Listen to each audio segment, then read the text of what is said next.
அப்துல்லா ஐயாவை சந்திச்சு அவர் கையில் தான் வந்து இப்போ 3 ஊருக்குமான மனுவை வந்து நாங்கள் இப்போ கொடுக்க போகிறோம். வணக்கம். வணக்கம். ஆளுநர் திருகோணமலை கிழக்கு மாகாணம் கணமையா. பாதிக்கப்பட்ட 3 கிராமங்களின் பிரச்சனைகளை எடுத்துக்கூறல். வாய்ஸ் ஃபங்க்ஷன் எனும் யூடியூப் தளத்தின் மூலமாக நாங்கள் பல ஊர்களின் பிரச்சனைகளை வெளிக்கொண்டு வரும் செயற்பாட்டில் ஈடுபட்டுள்ளோம். விவேகானந்தபுரம், அம்மன்குளம், 35ஆம் கிராமம், காக்காச்சிவட்டை போன்ற ஊர்களின் பிரச்சனைகளை இனங்கண்டு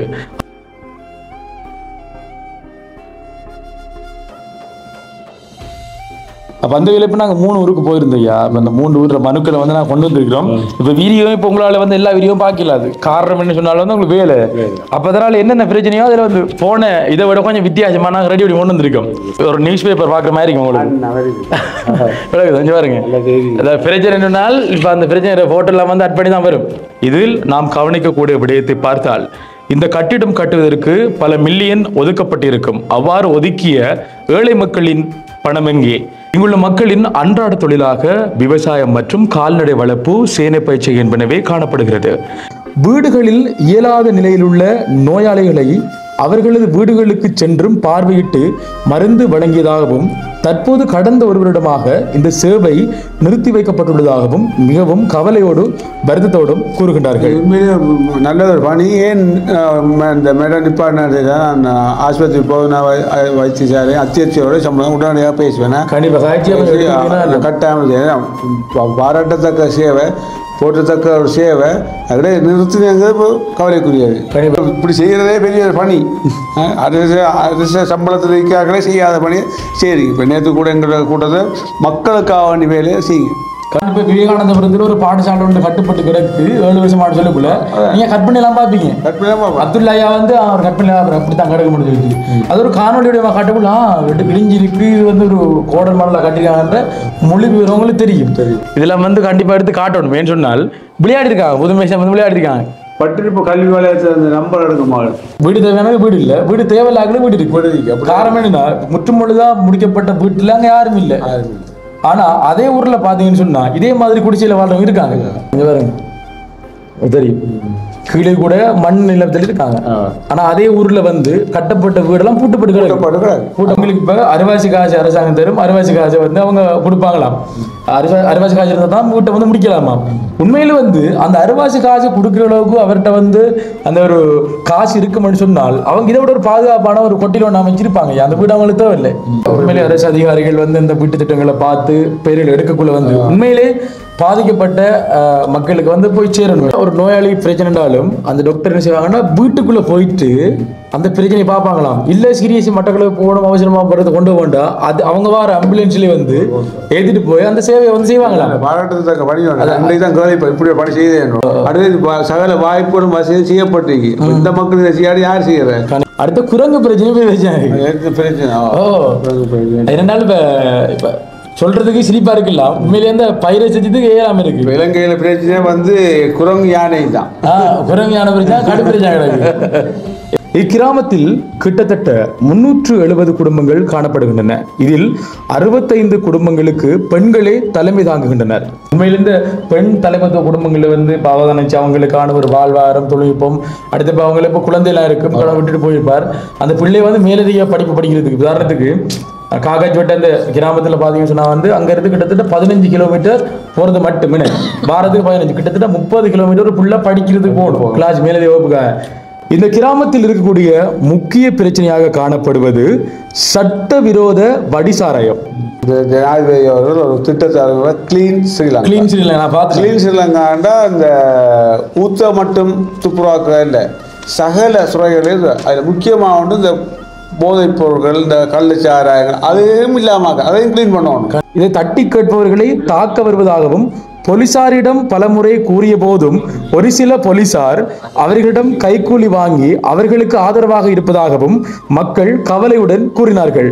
பேசக்கூட அந்த சம்பந்தப்பட்ட நிறுவனங்கள் பேசக்கூட அந்த நிறுவனம் காட்டணும். அப்படி போனதான் வேலையை நாம இது இப்ப யூடியூப்ல இருக்கு. யூடியூப்ல நம்ம மட்டும் இல்ல, லண்டன்ல, கனடாவில், ஆஸ்திரேலியா எங்க இருந்தாலும் அவங்க பார்ப்பாங்க. அது எல்லாரும் இப்ப வீடியோ எடுத்து வச்சுப்பாங்க, முக்கியமான எடுத்து வச்சுப்பாங்க. எல்லா எவிடன்ஸ் தான் இருக்கு பாருங்க, இந்த போட்டோவிலையும் ஆட் பண்ணிக்க பாருங்க. போன மாதம் அந்த மனுக்கள் சில விஷயங்கள் அதிகாரோட பேசியிருக்கேன், அதை கண்டிப்பாக நடவடிக்கை எடுக்கிறேன்னு சொல்லியிருக்காங்க. அதில் சில விஷயங்கள் நாங்கள் சில அதிகாரிகளை சந்திக்க முடியாமல் பேசுறதுனால அவர்களும் அரசு நிர்வாங்க அதில் போகிறதா சந்திக்காம இருக்கு. அப்போ இந்த வருஷத்துக்குள்ள இந்த 2 ப்ராஜெக்டையும் நான் எப்படியான பேசி எல்லாத்தையும் கேட்டகரைஸ் பண்ணி வச்சிருக்கேன். யார் யாரை சந்திக்கணும், யாரை பண்ணணும், அந்த டிபார்ட்மெண்ட்டில் பேசி நடவடிக்கை எடுத்திருக்கேன். அது 6 வருஷத்துக்கு அந்த ப்ரோக்ராம் கட்டாயம் செய்வோமா? கண்டிப்பாக உங்களுக்கு 6 வேலை நான் செய்வேன். கண்டிப்பாக கண்டிப்பாக தீர்வுல நான் 6 வருஷம் புது வருஷத்துக்கு தருவேன்.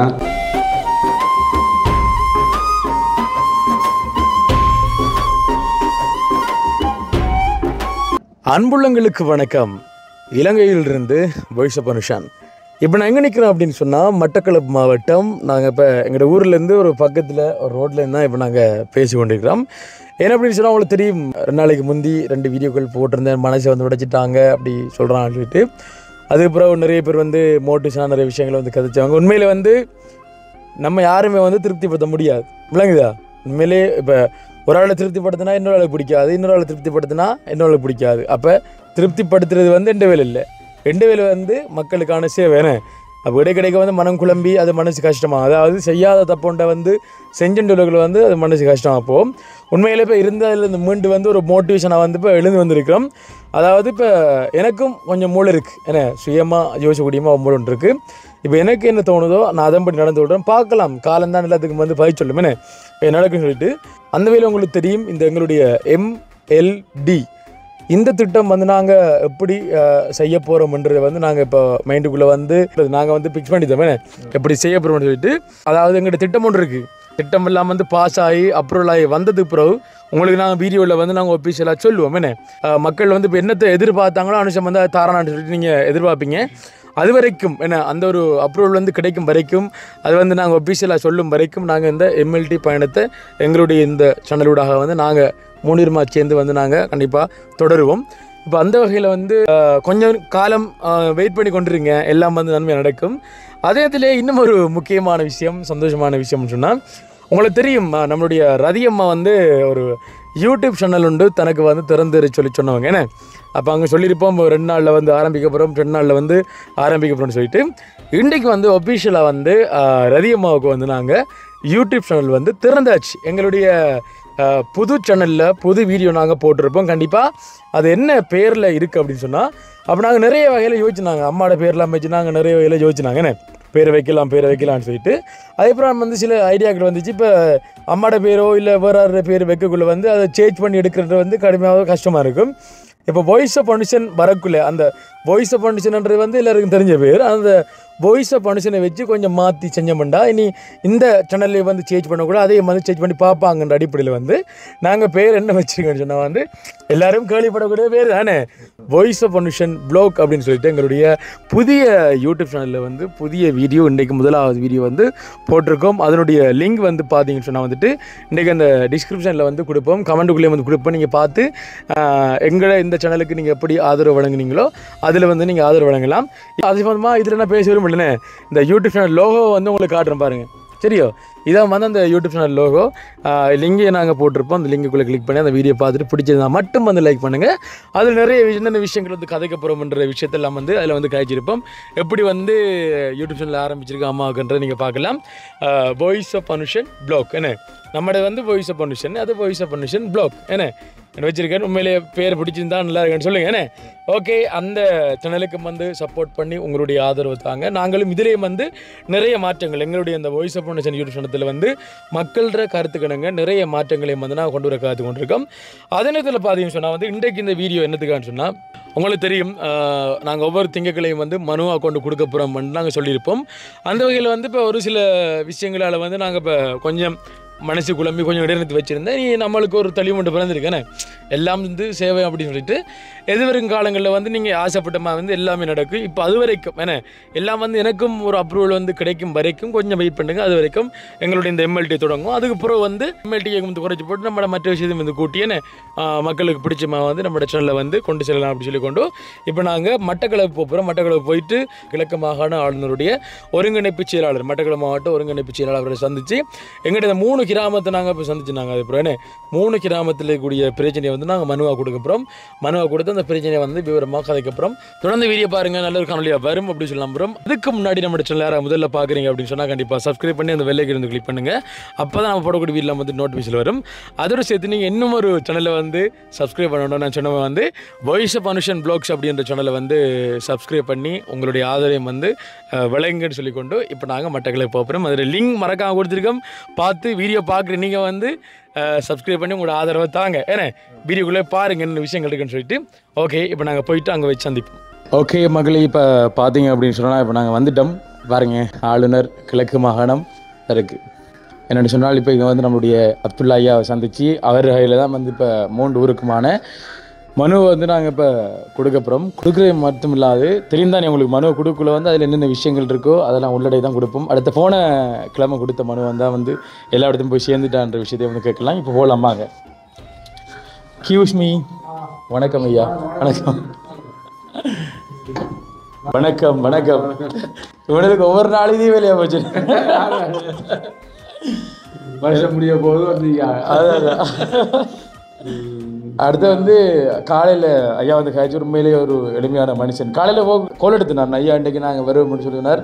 தம்பி நான் பஸ்ஸில் போய் கொண்டிருக்கேன். இப்போ உண்மையிலேயே ஒரு ஆச்சரியம் போச்சுன்னு இவ்வளோ ஒரு பொறுப்பில் இருக்கக்கூடிய மட்டக்களப்பு ஒருங்கிணைப்பு செயலாளர் பஸ்ஸில் போய் கொண்டு சொல்கிறது இதாக இருக்குது. உண்மையில் என்ன சொல்கிறது காரணம் என்னென்றா அரச நிர்வாக அதிகாரம் இன்னும் எங்கள் கை பூர்ணமாக வந்து சேரலை. அதனால எங்களுக்கு அமைச்சருக்கையோ அமைச்சிலேருந்து ஒரு வாகனம் எடுக்கிறது கஷ்டமாக இருக்கு. அந்த வகையில் அவங்களே அவர் சொந்த சின்ன காரில் வாராங்க. நான் பஸ் தான் வரவும், நான் பஸ் தான் வந்து சந்தோஷம். அப்போ நான் யோசிச்சேனா பஸ்ஸில் போகிறாரா எடுத்து யோசிச்சு பார்க்குறேன். ஓகே இப்போ வெளியிலையும் சொன்னேன். இப்போ வந்து நீங்கள் ஒரு அண்ணன் ஒரு நல்ல மனுஷன், தங்கமான மனுஷன் ரெண்டு சொல்லிட்டு போகிறார். அப்போ யாரும் பஸ்ஸில் வரக்குள்ள பல மக்களோட பிரச்சனை நான் நேரில் காணேன். உதாரணமாக சிடிபியில் மக்களை எப்படி நடத்துகிறாங்கிற பார்த்து நான் உடனே அவடத்துக்கு எழும்பி இந்த பாரு பஸ்ஸு உண்ட ரூட்டு என்ற ரோடும் என்ற யாரு மாகாண சபை, நான் மாகாண ஆளுநர் செயலாளர். உடனே பயந்துட்டாங்க. பயந்து எல்லா வேலையும் பேலன்ஸ் கொடுக்குறோம், டாக்டர் பேலன்ஸை கொடுத்தாங்க. எல்லாம் சரி. நான் மக்களுக்கு சேவைக்கு தான் நீங்கள் இருக்கீங்க, மக்கள் சேவை சரியாக செய்வீங்க.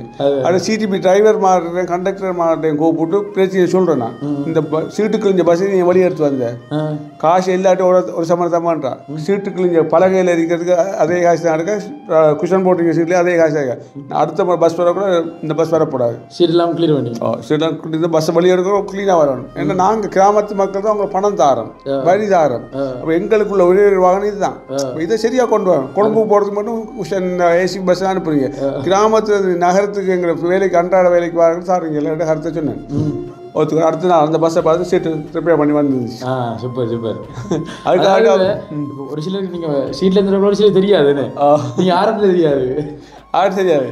நிறைய விஷயங்கள் பேசுறேன் நான். அப்போ எழுப்பி காய்ச்சோன்னா நம்ம மக்கள் பயப்படுறா, காய்க்கிறது பாயிறாங்க, ஏசுறானுங்க கண்டக்டர் மாதிரி. அதான் அப்போ நாம் எப்படி சொன்னேன், நான் சொன்னேன் பஸ்ஸு உண்ட ரூட்டு ரோடு என்ன வழக்கம் கேட்டால் மாகாணத்துக்குரியாது. நான் மாகாண ஆளுநர் செயலாளர் சொன்னேன். தைனிக விஷயங்கள் சொல்லுங்கள்.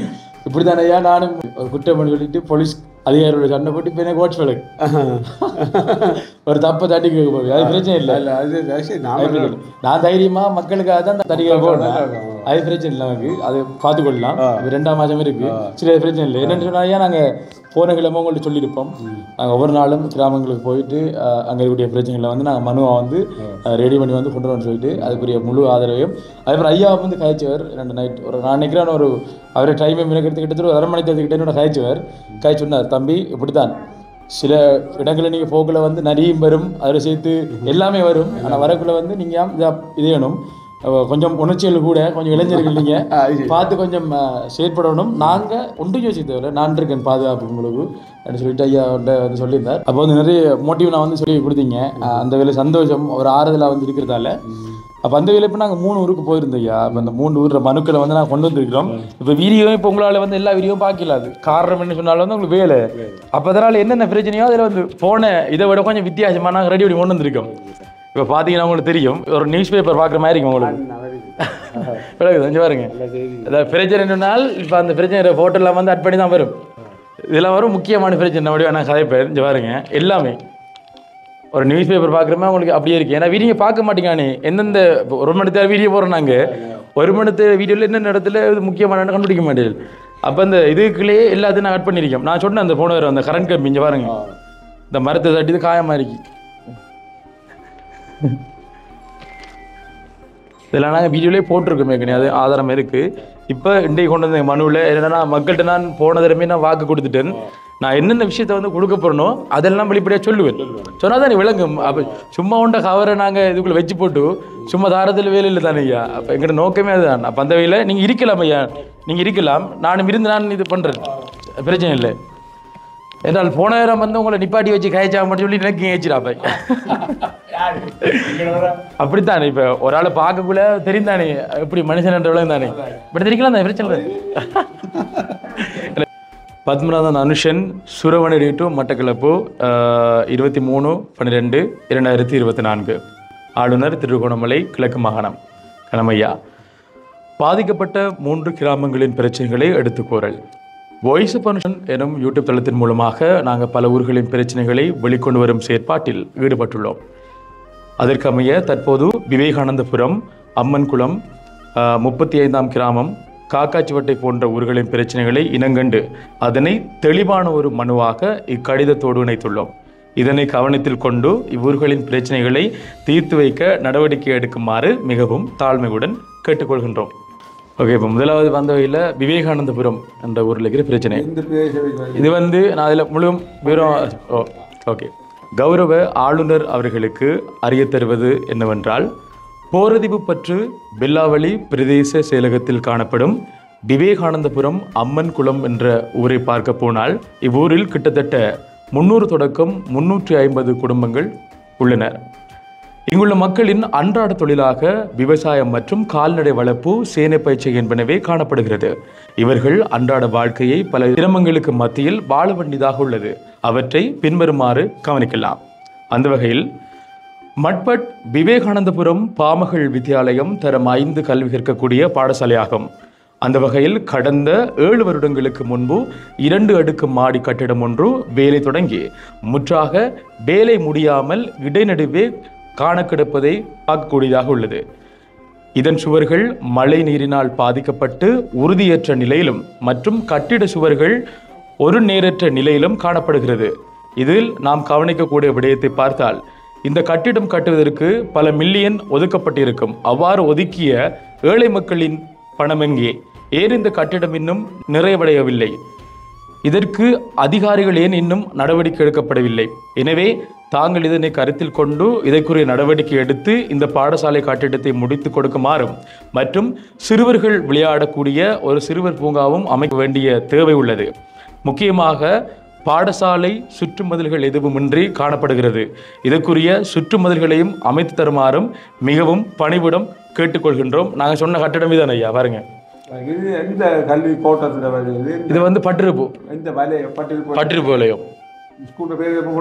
இந்த போட்டிருக்கோம் மட்பட் விவேகானந்தபுரம் பாமகள் வித்தியாலயம் ஐயா. இதுல ஐயா சிவரெல்லாம் ஓட்டோட விழுந்துருது, தொட்டு பார்த்தா உதுருது. மற்ற பில்டிங் வேற பில்டிங் ஸ்கூலுக்கு வேற பில்டிங் இருக்கு. இது சும்மா இருக்கு. கிட்டத்தட்ட வீடியோ அது காட்டுனால தானே கையோட உங்களுக்கு எப்படி இருக்குன்னு சொல்லிட்டு அது இங்க பார்த்தால் கொஞ்சம் கவலைப்படுவீர்கள், என்ன இது எப்படி கிடக்குன்னு சொல்லிது. இதுதானாங்க அன்றைக்கு வீடியோ கேட்டிக்கும் பாருங்க. காட்டுப்பள்ளி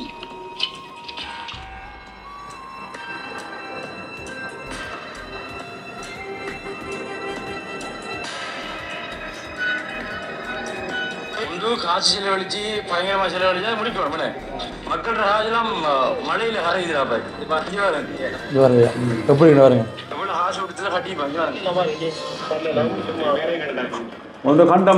பாருங்க பாடசாலை உண்டு. ஏற்கனவே எவ்வளவு காலமா கட்டப்பட்டு ஒரு கான்ட்ராக்ட் செய்தவர் அரசாங்கத்தோட செய்தது. அது முடியாம இதுவரை எங்களுக்கு அந்த பாடசாலை கட்டி 7-8 வருஷம் அப்படி போயிட்டு அது கட்டினது கீழே கட்ட மேல கட்டமாக குறையோட கிடக்கு. அது வரைக்கும் ஒரு முடிவுமே இல்லை. நாங்க எல்லாருக்கும் மினிஸ்டர்மார் வந்து எல்லாருக்கும் அறிவிச்சிருக்கோம். அதான் எங்களை ஒரு சாய கட்டியா. இதுல நீங்க ஒன்றாவதா நீங்க ஜூம் பண்ணி காட்டுறேன் பாருங்க. இது அந்த பீமுக்கு வழி இருக்கு சிவர். அப்போ மக்கள்ற காசை பாருங்க ஐயா, இதெல்லாம் வந்து கண்டிப்பாக எடுத்து காட்டணும். ஏன்னு சொன்னால் விளையாடி இருக்காங்க, புதுமேஷம் வந்து விளையாடி இருக்காங்க. பட்டு இப்போ கல்வி வலயத்தில் அந்த நம்பர் எடுக்க மாடு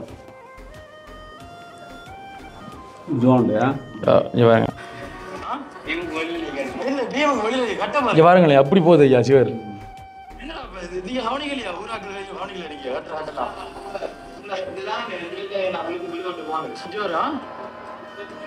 கல்லு வழி தெரிய பார்த்துலையா அந்த பீம் இருக்கு, பீமுக்கு வெளியில வந்துருக்கு. அப்பதான் காலத்தை வெடிக்க விடாது. அதை அப்படியே வச்சு கட்டலாம், நான் திருப்பி வெடி கூட மாட்டாது. ஒரு முறையான ஒரு மேசன், முறையான ஒரு இன்ஜினியர் படி கட்டணும்னு சொன்னால் கண்டம் பண்ணிருக்கோம். டிபார்ட்மெண்ட் கண்டம் பண்ணிருக்கோம். கண்டம் பண்ணா அது முடிஞ்சு. இல்லாட்டி என்ன நடந்தது தெரியாது. காசு எப்படி ரிலீஸ் பண்ணிப்பாங்க. அது இது 2 மாடி ஐயா, ஒன்றும் பிரச்சனை இல்லை. வடிவா போறதை காட்டினா உங்களுக்கு தெரியும். இங்க பாருங்க ஃபுல்லா. இந்த ஊரை பாருங்க இப்படி கிடக்கணுமா ஐயா சிவரெல்லாம். இங்க பாருங்க ஒரு செங்கல்லாம் பெருமதியான கையில். இப்போ உண்மையில வந்து பெரிய மில்லியன் கணக்கில் முடிஞ்சிருக்கும் இவ்வளோ கட்டுறம் காட்டுறது. அப்போ இதை வச்சு வேற ஒரு தேவை செஞ்சுக்கலாம், முடிக்கலாம் பட்சத்தில். இதே மாதிரி இப்போ நிறைய கிடக்கு.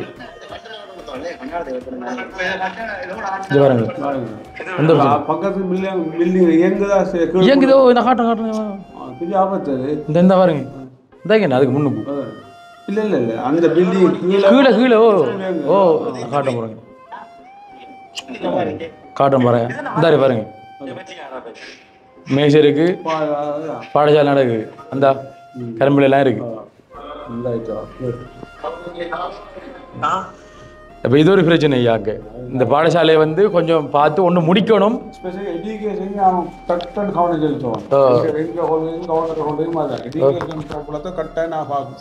கண்டிப்பா கண்டிப்பா இது செய்யக்கூடிய பேரில் மலையத்தோட பேசி எடுப்போம். நல்லதானே ஐயா. இப்போ இருந்தாலும் எங்கள் மூலமாக தீர்வு கிடைக்கணும். பிரச்சனையை வந்து இளைஞர்கள் இந்த எம்எல்டியினூடாக கொண்டு வர எங்களை பொறுப்பு. அடுத்தது ஐயா, மேலும் அதில் இன்னும் ஒரு பிரச்சனையை கூறினார்கள். இப்பகுதியில் வாழும் மக்கள் விவசாயம், சேனை பயிற்சிகளை மேற்கொண்டு வருகின்றனர். இப்பயிற்சிகளுக்கு சிறந்த முறையில் நீர் கிடைத்தால் மட்டுமே அதனை வெற்றிகரமாக செய்ய முடியும். இப்பகுதியில் 3 தலைமுறையாக திருத்தப்படாத நிலையில் வாய்க்கால்கள் காணப்படுகின்றன. இதனால் நீர் ஒழுங்குமுறையில் வழங்கப்படுவதில்லை. தங்களது வாழ்வாதாரத்தை சரியான முறையில் கொண்டு செல்ல முடியவில்லை. மேலும் வீதிகளில் சிறந்த முறையில் வடிகாட்டல் வசதிகள் இல்லாமையால் மழை நீரினால் ஏற்படும் வெள்ள நீரானது பயிர் செய்யும் காணிகளினூடாக சென்று அப்பயிர்களை சேதப்படுத்தியுள்ளது. அதில் ஒரு சகோதரர் 2 லட்சம் ரூபாய் கொடுத்து மண்ணேற்றி அதில் பயிர் செய்கை மேற்கொண்டுள்ளார். அதையும் வெள்ளம் கொண்டு சென்றுள்ளது. அதற்கு முக்கிய காரணம் இந்த வாய்க்கால். இதை உரிய முறையில் திருத்தினால் மக்கள் வீட்டு தோட்டங்கள் பயிர்கள் செய்வதற்கு, கோடை காலங்களிலும் நீர் பற்றாக்குறையை நிவர்த்தி செய்வதற்கு இது முக்கிய பங்காக வகிக்கும். அந்த வகையில் இந்த வாய்க்கால்களை திருத்தி அமைத்து தருமாறும் கேட்டுக்கொள்கின்றோம். இந்த வாய்க்காலை பார்த்தீங்கன்னு சொன்னா ஐயா, கிட்டத்தட்ட எத்தனையோ தலைமுறை காலமாக அது ஒரு முக்கியமான ஊர். வெள்ளாவளி பிரதேச செயல்பட்ட விவேகானந்தபுரம்ன்றது முக்கியமான ஊர். கிட்டத்தட்ட பாருங்களேன் 380 390 குடும்பம் இருக்காங்க. ஆனால் வாய்க்கால் வந்து போகுது. அந்த வாய்க்காலை காட்டுறேன் பாருங்க உங்களுக்கு. இந்த பாருங்க வாய்க்கால் ஒன்று இருக்கு. இவங்க சொன்ன மாதிரி வாய்க்கால்ல வந்து தண்ணி வரல, அது ஒரு பிரச்சனை. ஆனா தண்ணி வர விஷயத்தை கொண்டு வரலாம் நீங்க. இதுக்கு முதல்ல தண்ணி வந்து ஐயா வாங்க எந்த இடம் ஐயா? அது வளையால் பாரு சொல்லுங்க. நிறைய பிரச்சனை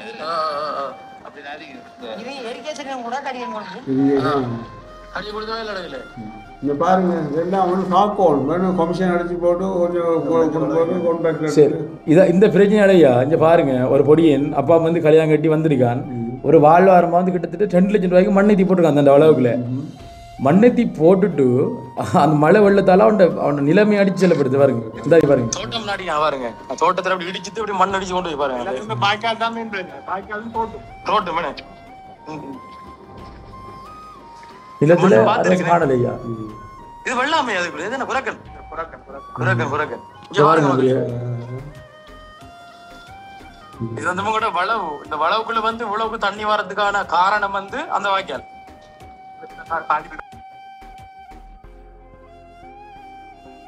மண்ணு போடுறது அந்த மண்ணெல்லாம் கொண்டு போய் அந்த பொடி சின்ன பொடி பாருங்க. விவசாயியா பாதிக்கப்பட்டிருக்கீங்க. ஆமா எப்படியா கிட்ட காட்டுமா பாருங்க. இது வந்து ஒரு நபர் நிலம். இந்த விவசாய நிலம் வந்து இந்த வாய்க்கால் சரியில்லாதால அந்த பளவுக்குள்ள வந்து அவ்வளவு வெடிச்சிட்டு போயிட்டு பாருங்க. அதாவது ஐயா இப்போ வாய்க்காலனுக்குள்ள வந்து நீர் வந்து ஓட்டமா இருக்கு மட்டும் சொன்னா ஒரு குளத்தை போய் சேரும். இதே ரெண்டு சொன்னால் ஒரு பக்கம் மேடா இருக்கு, ஒரு பக்கம் மடுவில் தண்ணி எடுக்கும். அந்த தண்ணி நிறமையும் பளவுக்குள்ள போக்குள்ள மழை தண்ணி காட்டில் அடிச்சுட்டு போகுது. அப்படி அந்த நிலத்தையும் கொண்டு போகுது. இது ரோட்டு பக்கத்தில் இருக்கிற ஒரு வீடு. அப்போ இது இவருக்குன்னா சும்மா உதாரணத்துக்கு தான் ஒரு வீட்டை காட்டியிருக்கோம். இப்போ இதே மாதிரி நிறைய பேருக்குள்ள பாதிக்கப்பட்டிருக்காங்க. அடுத்த கோடை காலங்களில் வந்து தண்ணி பற்றாக்குறை வரும். இன்னொரு பேர் ஹெல்ப் பண்ணுவாங்கன்னா இப்போ இந்த பிரச்சனை இரிகேஷனை பேசக்கூட இந்த மட்டும் அவளுக்கு அனுப்பக்கூடிய மாதிரி இருக்கும். போனால் தருவோம் வீடியோ உங்களுக்கு நான் ஏற்றிடுவோம். நாங்கள் எல்லாமே அவங்க ஒரு சப்ஜெக்டை பேசக்கூட பார்த்து சம்பந்தப்பட்ட நிறுவனங்கள் நான் பேசக்கூட அந்த நிறுவனம் இந்த மழை அவளை காட்டணும். காட்டுவோம் அப்படி போனால் தான் வேலையை நாம இதையா இது இப்போ யூடியூப்ல இருக்கு. யூடியூப்ல நம்ம மட்டும் இல்லை, லண்டன்ல கனடாவில் ஆஸ்திரேலியா எங்கே இருந்தாலும் அவங்க பார்ப்பாங்க. அது எல்லாரும் இப்போ வீடியோ எடுத்து வச்சுப்பாங்க, முக்கியமான எடுத்து வச்சுப்பாங்க. எல்லா எவிடன்ஸும் தான் இருக்கு பாருங்க. இந்த ஃபோட்டோவிலையும் ஆட் பண்ணிக்க பாருங்க. ஃபோட்டோலையும் ஆட் பண்ணியிருக்கோம், எல்லாம் ஆட் பண்ணியிருக்கோம். இதை கொஞ்சம் திருத்தி கொடுக்கணும், இந்த புனரை வச்சு கொடுத்தா நல்ல. ஓகே, அடுத்து பாருங்க. அது மட்டுமின்றி இக்கிராமத்தில் மற்றும் ஒரு பிரச்சனையாக அரசாங்க வீட்டு திட்டம் பூரணப்படுத்தப்படாமையாகும். அதாவது கடந்த 5-6 வருடங்களாக அரசாங்கத்தினால் வழங்கப்பட்ட சுமார் 40 வீடுகள் கட்டப்பட்ட நிலையில் தற்போது வரை முழுமையாக பூர்த்தி செய்யப்படாமல் காணப்படுகின்றன. இவ்வீட்டு திட்டமானது அரசாங்கத்தினால் அறிமுகப்படுத்தி இருந்தாலும் கூட அரசாங்க பணத்தில் கட்டப்பட்டவை அல்ல. அரசாங்கத்தை நம்பி மக்கள் முதற்கட்டமாக தங்களது சொந்த செலவில் கடன்களை வாங்கி வீடுகளை அரைவாசி வரை கட்டியிருக்கின்றனர். தற்போது வரை அரசாங்கத்தினால் அதனை புனரமைக்க எவ்வித சலுகைகளும் கிடைக்கப்படவில்லை என்று மிகவும் கவலையுடன் கூறுகின்றனர். இதனை கருத்தில் கொண்டு வீடுகளை புனரமைப்பு செய்து தருமாறு கேட்டுக்கொள்கின்றோம். இதில் நிலைமையை பார்த்தீங்கன்னு சொன்னால நீங்க கவலைப்படுவீர்கள். அதாவது 40 வீடுகள் காட்டுக்குள்ள இந்த வாருங்களேன். இதுல இருந்தால் அரசாங்கம் வீடு தரப்பாங்க தெரிந்தானே, ஒரு வீட்டு திட்டம் வந்தது, ஒரு இதால வந்தது. இந்த பாருங்க பாருங்க மக்களே, இதெல்லாம் வந்து வீட்டு திட்டங்கள். இந்த வீடெல்லாம் வந்து கம்ப்ளீட் பண்ணாம சொல்றாங்க. இப்ப இதுல 4 வருஷம் இந்த வீட்டு திட்டம் தொடங்கி இந்த சுதந்திர காலத்துக்கு இன்னமும் இங்கே கிடக்குது. இதால எத்தனையோ மக்கள் கடன்பட்டு அங்க கட்டாச்சு கடனுக்கு வேண்டிய இப்ப இதை நம்பிட்டு இருந்தார்கள் எல்லாம் சில இடத்துல போய் ஒரு ஆக்களை விட்டு இருக்கிறாங்க. அருவாஜி செங்கல், அருவாஜி புளோக் எல்லாம் கடனம் பட்டி ஒரு 75 காசு மட்டும் தான் கொடுத்துருக்காங்க. 70 முதற்கட்டமா 75,000 காசு தான் கொடுத்துருக்காங்க. மிச்சம் இல்லாம அவங்க ஆக்கிட்ட கடன் பட்டு இப்பயும் கடன் விட்டு இருக்காங்க. ஏன்னா கூலி தொழில் செய்யற ஆக்கள் தானே. பாருங்க வீட்டுக்குள்ள மரம் முடிஞ்சு பாருங்க. காசு இருந்தா கடன் பட்டு தான் கிடையாது. வீடு வந்து இந்த வீடு வந்து வீடு இல்ல காரணத்தால 13 லட்சம் காசு வட்டிக்கு வேண்டிதான் அந்த வீடு இருக்காங்க. வீடு இருக்கேன் ஒவ்வொரு நாளும் ஜானத்துல இல்ல இருந்திக்கல. அதுல ஒரு லைட் இல்ல போஸ்ட்ல. எல்லா இடத்தையும் கவனிக்கூடிய இந்த மின் குமிழ்கள் அது இல்லை. பங்குடாவளியில் உங்களோட பேர் பங்குடாவளியில் லைட் போடுது. இப்போ பேச சேராக போய் உடனே போடுறது சொல்லிக்காரு. யானைக்கு வழியில் கொடுத்தது அந்த மக்கள் யானை வழியில் வித்துட்டாங்க. மக்களோட தரப்புலையோ யானைக்கு வீச போன வழியில் அதை வீசாமல் வித்து போடுவாங்க காலத்தால். கடவுளை அப்படி 2 பக்கம்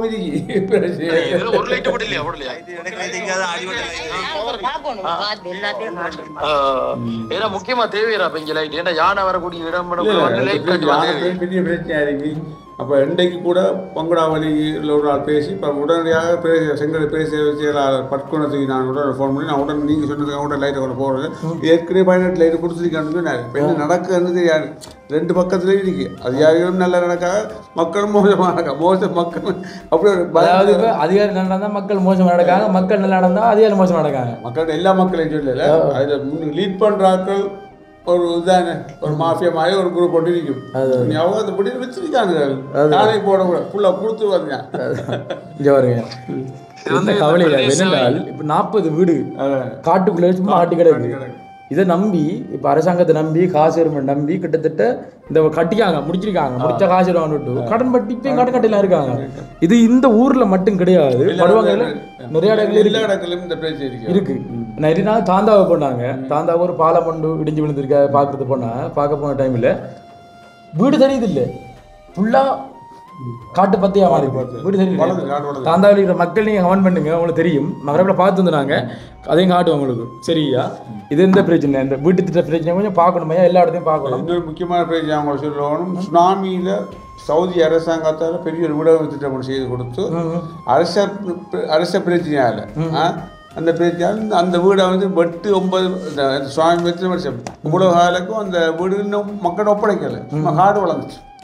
அப்போ இதெல்லாம் அநியாயம் தானே. சவுதி அரசாங்கம் அவரோட காசை போட்டு கட்டி நல்ல வசதியாக ஊடக்கூட அது ஊட கிடைக்காம இருக்கு மக்களுக்கு. இதெல்லாம் அரசாங்கம் கவனிக்கல, அரசாங்கத்தை ஆக்கணும் நீ பார்க்கல. யாருன்னா ஒரு மனுஷன் இருக்கிறத கொடுக்கணும். அநியாயமாக போகுது, எவ்வளோ வீடு எவ்வளோ ஃபுல் கம்ப்ளீட் வீடு கொடுத்தாரு. நம்மளை சொன்னால் அவங்களுக்கு தெரியும்.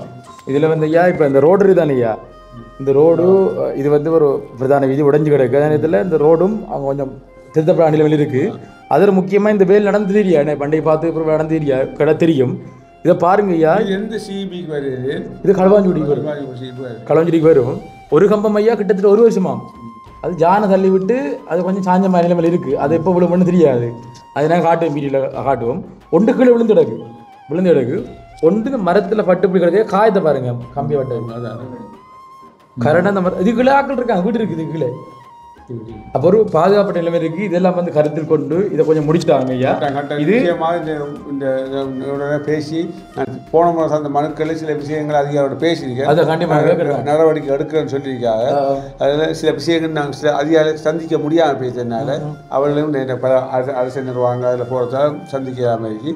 அப்போ இந்த வருஷத்துக்குள்ள இந்த 2 ப்ராஜெக்டையும் நான் எப்படியான பேசி எல்லாத்தையும் கேட்டகரைஸ் பண்ணி வச்சுருக்கேன். யார் யாரை சந்திக்கணும், யாரை பார்த்துக்கணும், அந்த டிபார்ட்மெண்ட்டில் பேசி நடவடிக்கை எடுத்திருக்கேன். அது ரிசல்ட் நான் அவங்க சொல்லுவேன், அவர் சொல்லுவாங்க. கண்டிப்பாக நாங்கள் இப்போ கஷ்டப்படுறதுக்கான காரணம் இந்த பிரச்சனை தீர்க்கப்பட வேண்டும் என்று தானே ஐயா. நாங்களும் எங்களால் முடிஞ்ச ஆதரவு உங்களுக்கு வழங்கும் ஐயா. சரி, அது அவ்வளவு ஐயா அந்த விவேகானந்தபுரத்தில் காணப்பட்ட பிரச்சனைகள்.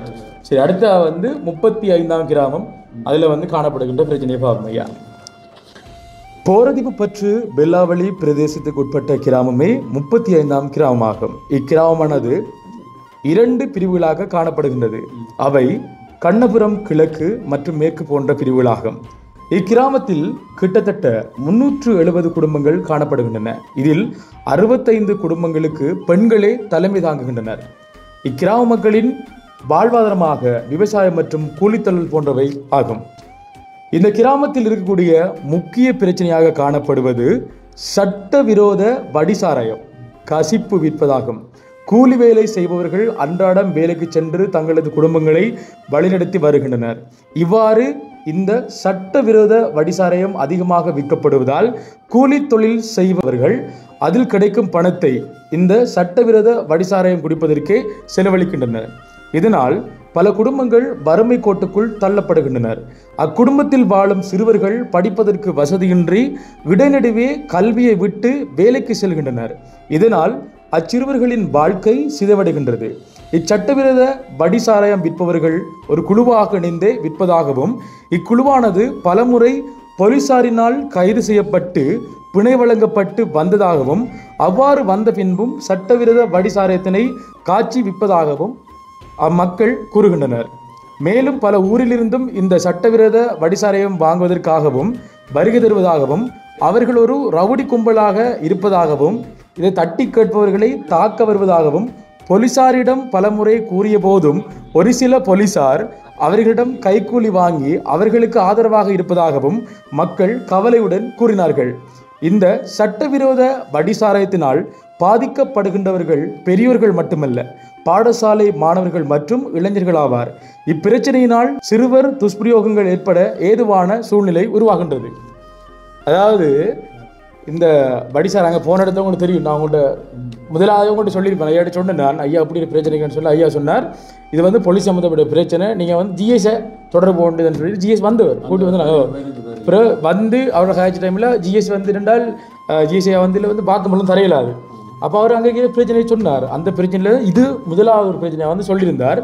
அவரும் ஆரம்பத்தில் தடுக்க போய் அவருக்கு நிறைய பிரச்சனை வந்திருக்கோ என்னென்னு சொன்னாலும் ஐயா, இப்போ வந்து இப்போ இந்த வடிசாரையும் விற்கிறாங்க இருக்காங்க. இது வந்து இப்போ அந்த ஊர் மட்டும் இல்லை, இதோட நிறைய நெட்வொர்க் இருக்குது. அப்போ அந்த நெட்வொர்க் வந்து என்ன செய்யறாங்கன்னு சொன்னால் வந்து தனக்கு போலீஸ் அதிகாரிகள் எல்லாரும் கெட்ட வேண்டும் இல்லை, எல்லாரும் நல்ல ஒன்றும் இல்லை. ஒரு சிலர் வந்து என்ன செய்யறாங்கன்னு சொன்னால், இப்போ நீங்கள் வந்து காட்டி கொடுத்தீங்கன்னு சொன்னால் அந்த போலீஸ் அதிகாரியே சொல்கிறாங்களா இவர் தான் உங்களை வந்து காட்டித்துன்னு சொல்லிட்டு அப்படி சம்பவம் நடந்திருக்கு. அதுக்கு ஆதாரம் இருக்குது, பிடிபட்டு அந்த போலீஸ்காராக மாட்டப்பட்டிருக்கார். அப்போ என்னென்னு சொன்னால் இதை வந்து முற்றுமுழுதாக ஒழிக்கலுமான்னு தெரியாது. ஏன்னா வடிசாரத்தை முற்றுமுழுதாக ஒழிக்கலுமான்னு தெரியாது, ஆனால் குறைக்கலாம் ஐயா, இந்த பாதிப்பை வந்து தடுக்கலாம். இப்போ ஜனாதிபதி அவர்கள் ஒரு திட்டத்தை கிளீன் ஸ்ரீலங்கா நான் பார்த்து கிளீன் ஸ்ரீலங்காண்டா அந்த ஊத்த மட்டும் துப்புரவாக்க இல்லை, சகல சுரைகளில் அதில் முக்கியமாக வந்து இந்த போதைப் பொருட்கள், இந்த கள்ளச்சாராயங்கள் அதையும் இல்லாமல் அதையும் க்ளீன் பண்ணணும் கண்டிப்பாக. அப்போ அதுலேயும் நாங்கள் கூடுதலாக கவனம் செலுத்துகிறோம். நிச்சயமாக இந்த கிளீன் ஸ்ரீலங்கா இது பண்ணுறோம். அடுத்து இந்த பிரச்சனையில் முக்கியமான பிரச்சனை மக்களுக்கு படிசாரத்தை தடுக்கிறது, எண்ணக்கரு யாருறது மக்கள்கிட்ட பொறுப்பு. அந்த மக்களுக்கு அந்த எண்ணக்கருவை கூட்டி விழிப்புணர்வு விட்டணும். கண்டிப்பாக அது எங்களை கிளீன் ஸ்ரீலங்காவில் ஒரு ஸ்கீமாக இருக்குது. எனவே நீங்கள் அதை பற்றி பயப்படாங்க. இப்போ ஆரம்பிச்சிருக்கு இந்த வேலைக்கல்வி. அடுத்த மட்டக்களப்பு மாவட்ட எம்பிக்கு ஒரு பிரதிநிதியாக களுவாஞ்சிக்குடி பிரதேசத்துக்கு பட்டிருப்பு தொகுதி நியமிச்சிருக்கேன். அலெக்ஸ் உங்களுக்கு உங்கள் ஊருக்கு நல்ல பரிச்சயமானவர். அவர் ஒரு மாத்திர தமிழர், நல்ல சிங்களம் பேசக்கூடியவர்.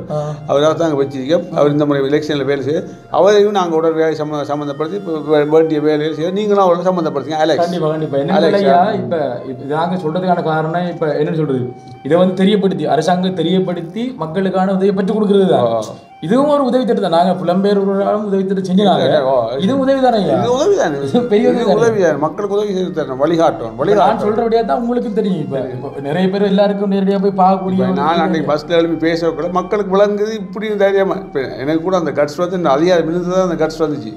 இல்லாட்டி சும்மா நம்ம பேன் ஆகி போட்டுருவாங்க. அப்போ சிரிப்பே அப்போ மக்கள் யோசிக்கா இப்படி நான் கதைக்க நான் நீங்கள் தான் கதைக்கணும். உங்களோட பிரச்சனை நீங்கள் சொல்லணும், நாங்கள் சொல்ல தேவையில்லை. நீங்கள் அவங்க மோசமானதுன்னா சண்டிக்கணும்.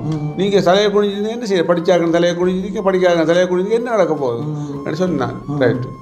அடுத்தடியாக இப்போ இங்கே வந்து இப்போ 65 பெண் தலைமைத்துவ குடும்பம் இருக்கிறாங்க. அங்கே உண்மையிலே வந்து இப்போ அந்த ஊரில் மட்டுமே எல்லா ஊரிலும் இருக்காங்க. உண்மையில இந்த பெண் தலைமைத்துவ குடும்பங்களில் வந்து இப்போ அவதானிச்சு அவங்களுக்கான ஒரு வாழ்வாரம் தொழில்நுட்பம். அடுத்து இப்போ அவங்கள இப்போ குழந்தையெல்லாம் இருக்குது, குழந்தை விட்டுட்டு போயிருப்பார். அந்த பிள்ளை வந்து மேலதிக படிப்பு படிக்கிறதுக்கு உதாரணத்துக்கு காகாஜ்வட்ட அந்த கிராமத்தில் பார்த்தீங்கன்னு சொன்னால் வந்து அங்கேருந்து கிட்டத்தட்ட 15 கிலோமீட்டர் போகிறது மட்டுமே, வாரத்துக்கு 15, கிட்டத்தட்ட 30 கிலோமீட்டர் ஃபுல்லாக படிக்கிறதுக்கு போகணும் கிளாஸ் மேலதிக வகுப்புக்காக. அப்போ அப்படி நிறைய பிள்ளைங்க கூட பஸ்ஸில் போகணுன்னா இப்போ எனி டைம் பஸ்ஸில் தானேயா, இப்போ பஸ் வர டைமுக்கு அங்கே கிளாஸ் வைப்பாங்க இல்லையா, அங்கே பஸ் வந்து 1-2 போகும். ஆனால் ஆட்டோவில் போகல ஒரு நாளைக்கு எப்படியும் ஒரு 1000 பஸ்ஸில் போகுது. ஒரு பெண் தலைமைத்துவ குடும்பத்தில் இருக்கக்கூடிய ஒரு பெண் எப்படி அவ்வளோ காசை வந்து அந்த பிள்ளைகளை படிப்புக்காக கொடுக்க முடியும் ஒரு நாளைக்கு மட்டும்? யோசிச்சு பாருங்கள். இப்போ குறிப்பாக நாங்கள் வார வருஷத்துலேருந்து இந்த பிரச்சனைக்கெல்லாம் ஒரு முடிவு காண போகிறோம். அடுத்த சில நிதியுதவிகள் வரும்.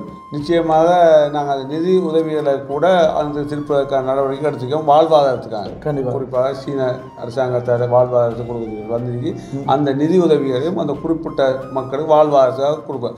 சில வேளை அவர்களுக்காக சில கிராமங்களை அடையாளம் காட்டி தர சொல்கிறாங்க. அப்போ எங்களோட பார்ட்டி கூடாக அந்த கிராமங்களை அடையாளப்படுத்தி கொடுத்து அவர்களே வந்து நேரடியாக செய்யக்கூடிய உதவி வாய்ப்புகளை பிரிக்கி நாங்கள் கட்ட அந்த வாழ்வாதாரத்துக்கான பெண்கள் தலைமைத்துவத்தை குடும்பத்தை செய்வதும் நாங்கள் நிச்சயமாக முயற்சி எடுப்பேன். கண்டிப்பாக ஐயா. இந்த பாருங்க, அடுத்தது இந்த கிராமத்தில் ஐயா முக்கியமாக வந்து ஒரு ரோட் ஒன்று போகுது. அந்த ரோட் வந்து அம்பாறை கண்டி கண்டியில் போகக்கூடிய ஒரு பிரதான ரோட் உங்களுக்கு தெரியும். வெள்ளாவளியிலிருந்து போகக்கூடிய அந்த ரோட், அதில் வந்து வெள்ளாவளி தாண்டி இந்த கிராம வழியாக போகக்கூடிய இந்த ரோட் வந்து கிட்டத்தட்ட 5 வருஷமாக இருக்குது. இதில் முக்கியமான காரணம் என்ன சொன்னால் இந்த ரோடு யாருக்கு சொந்தம், ரோட் பிரச்சனை நீங்கள் ஒன்றை கவனத்தில் உள்ளவர்கள் இந்த ரோட்டு பல பேருக்கு சொந்தமான ரோட்டு பேர் சபைக்கு இருக்கி, அடுத்த இரிகேஷனுக்கு இருக்கி, ஆர்டிஐக்கு இருக்கி. நம்ம அப்படியான பார்த்தா அந்த டிபார்ட்மெண்ட் நாங்கள் தொடர்பு கொள்ளும். வெளியே மெயின் ரோட்டாக இருக்கிறது நிச்சயமாக ஆர்டிஐக்கு சொந்தமான ரோட்டை தான் இருக்கும். ஆர்டியோட சம்மந்தமாக பேச. ஓகே, இதில் இப்போ முக்கியமான ரோட்டுன்றதுக்கான காரணம்னு சொன்னால் அந்த இடத்துல வந்து மண்ணகழ்வு அதிகமாக நடக்குது. அதாவது கனரக வாகனங்கள் நாங்கள் நிற்கிற வேலையில் கிட்டத்தட்ட ஒரு 30-35 கனரக வாகனங்கள் இதில் போயிருக்கும். மண்ணை நிப்பாற்றி ஏற்றுறதை தடை செய்கிறாங்க. இப்போ அதான் தற்காலிகமாக தடை செய்திருக்கோம். மண் ஏற்று கூட இருக்கு. அது இப்போ நடக்குதுன்னு அன்றைக்கு நேற்று அந்த கூட்டத்தில் சொல்லப்பட்டுச்சு. இந்த ரோட்டு வந்து இப்போ அதிகமாக உடையதான காரணம் இந்த கனர வாகனங்கள் போகிறதால எல்லா உடையும் இந்த பிரச்சனை இருக்கு. ஓகே, இப்போ அதனுடைய அந்த காணொலியும் காட்டுறவங்க ரோட்டை காட்டுறோம் உங்களுக்கு எப்படி இருக்குன்னு சொல்லி காட்டுற பாருங்கய்யா.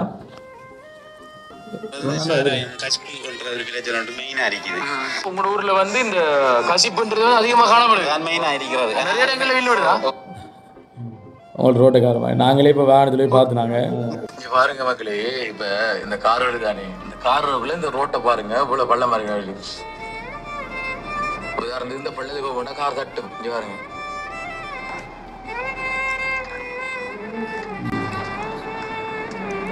வீடியோ நேரில் பார்த்தா அந்த பள்ளம் தெரியும்.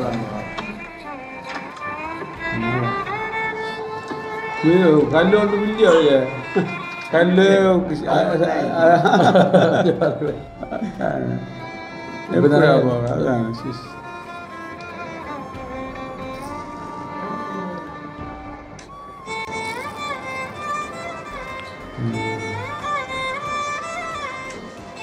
நாங்கள் அடுத்த பள்ளம் இருக்கு. இந்த பாருங்க, இந்த பாருங்க எப்படி வெள்ளம். பழங்கள் நிறைய இருக்கு உள்ள. இந்த ரோட்டு ஃபுல்லா இருக்கு. பெரிய வெள்ளம் தான் நிரப்பி கொங்குட்டு அடியாங்க. இதை விட விடுவாங்க. அதாவது எங்கள் அடுத்த டிவிஷனுக்குரிய ஜிஎஸ்பி அடுத்த டிவிஷன்ல இதுதான் இது அந்த ஊர் பொடியல் இளைஞர்கள் சேர்த்துக்கங்க வேலை செய்ய ஆனா இது மெயினான ரோட்ல அது இப்படி எங்க போகணும்? அம்பாறைக்கு போகணும். இது வந்து கண்டி ரோடு நிக்குது. அம்பாறை இருந்து மகோயாபுரம் ரோடு மெயின் ரோடு. 2.5 கிலோமீட்டர் அப்படிதான் பாரு. அது மெயின் ஜங்ஷன்ல போய் அம்பாறை போகும். இங்க கண்டி போகும். இது ஒரு முக்கியமான பாதை. இது வந்து சிங்கள மக்கள் வந்து மட்டக்களப்புக்கு வாரம்னு சொன்னா அது விவசாய வாரத்துக்குரிய மாதிரி நல்ல இது குறுக்கு பாதை. இப்போ மட்டக்களப்பு ஹாஸ்பிட்டலுக்கு ஒரு பஸ் ஓட்டிக்காங்க. காலையில 6 மணிக்கு இங்க இருந்து போகும். வந்து போறது இருக்குது. மற்றது இன்னொரு பஸ் இன்னைக்கு 10:15 வரும். இந்த பஸ் வந்து இந்த இங்க வைக்கிறதுனா சரி ஹாஸ்பிட்டலுக்கு கூட போற டைம் மத்தியானம் அந்த ஆட்களை பார்வையிடுறதுக்கு போற டைமுக்குரிய டைம் மாறிடும். இல்ல அங்க போகும் டைரக்டா ஹாஸ்பிட்டல் அடி போயிடும். அதே பஸ் போயிட்டு ஹாஸ்பிட்டல் இருந்து ஆக்கள் வெளியாகிற டைமுக்கு இந்த பஸ் போயிட்டோம். இங்க 2:30-3 மணிக்கு இங்க வருங்க. இங்க வந்தோட இங்க இருந்து போற கஷ்டப்பட்டு போற ஜனத்துகளுக்கு லேசா ஒரே பஸ்லயே போயிட்டு கண்டு கொள்ளலாம். எப்படி இருக்கு அது உங்கள்கிட்ட காட்டுறேன். உங்களுக்கு காட்டுறேன் ஃபோட்டோ காட்டுறோட வீடியோ காட்ட நல்லா தானே. அடுத்து வந்து இப்போ ஒரு கொஞ்சம் குடும்பங்களுக்கு வந்து இப்போ வீடும் கொஞ்சம் இல்லாமல் இருக்குது. அங்கே நிரந்தர வீடு இல்லாமல் ஒரு தற்காலிக வீடு இல்லாமல் தான் இருக்கிறாங்க 35 கிராமத்தில். அடுத்து கிட்டத்தட்ட ஒரு 70-75 குடும்பங்களுக்கு வந்து நீர் என்ன வழங்கப்படலைங்க. அதாவது மெயின் லைன் அடிக்கலை. அது அப்படிதான் மெயின் லைன் அடிக்கலை. பார்த்தா தெரியும். அதை பாருங்க. இன்னும் ஒரு முக்கிய பிரச்சனையாக கொள்ளப்படுவது யானை பிரச்சனை ஒன்று இருக்கு. அடுத்த குரங்கு பிரச்சனை போய் வச்சாங்க.